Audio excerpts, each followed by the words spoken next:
You want to hear Salman Sima as well. He's former political prisoner from Iran. There's been a lot of talk about how there is now a so-called reformer or a moderate president in Iran. I have different thoughts about that. I don't fully agree with that. But the fact is there is this expectation that a moderate or a reformist president in Iran could pave the way for some sort of a different political situation or a political settlement to this issue. In the backdrop of that, and the fact that he's moderate and he wants to, of course, even look at different political establishments, I want to ask you, Salman, two questions. One is that Pezeshkian, for whatever may be his political leanings, is coming at a time when the Iranian people continue to be deeply upset after the anti-hijab protests that took place in 2022, and there have been many writers, thinkers who feel that given the public outcry, it is just a matter of time before the regime, which is already facing serious questions related to legitimacy, could be very seriously challenged. So thank you for inviting me, and I would like to use this opportunity to say my condolences to the nation of Israel, and our thought and prayers are with the hostages these days. So first of all, there is no such a moderate president, moderate hardliner. So what is the moderate? During the last months when Pezeshkian came to the power, they execute each 6 hours one Iranian. I cannot call this president who is a puppet of Ali Khamenei, the dictator in Iran, as a moderate. So this is a game, internal game by the regime. When the pressure against regime goes high, they're gonna say that, oh, we are moderate. If you do that, the hardliner gonna come. So we see that president in Islamic regime is nothing more than a puppet of the big Ayatollah.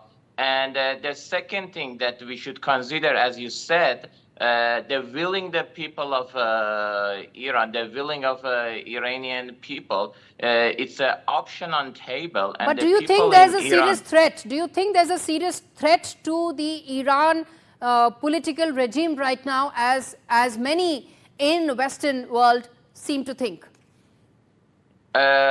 Yes, there is a serious hope for the people of Iran to make Iran great again and bring the freedom to their country, and changing the regime, and get rid of all the terrorism in the Middle East. One of your guests mentioned to ceasefire.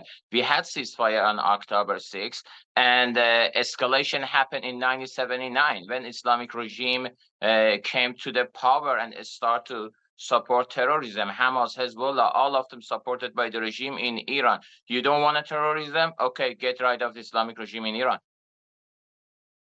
Okay, Salman, last question I want to ask you is that many feel that what is happening in Iran could also have larger ramifications in terms of Egypt and Jordan. These are poor countries. They are getting impacted with the economic crisis. They're also, of course, hosting large Palestinian origin population. And there could be some rip-off of what's happening in the region on both Egypt and Jordan. Do you feel that? There are, again, some writers who feel that these are ideal conditions for an Arab Spring 2.0. So you call it Arab Spring in any location, in any country around the world.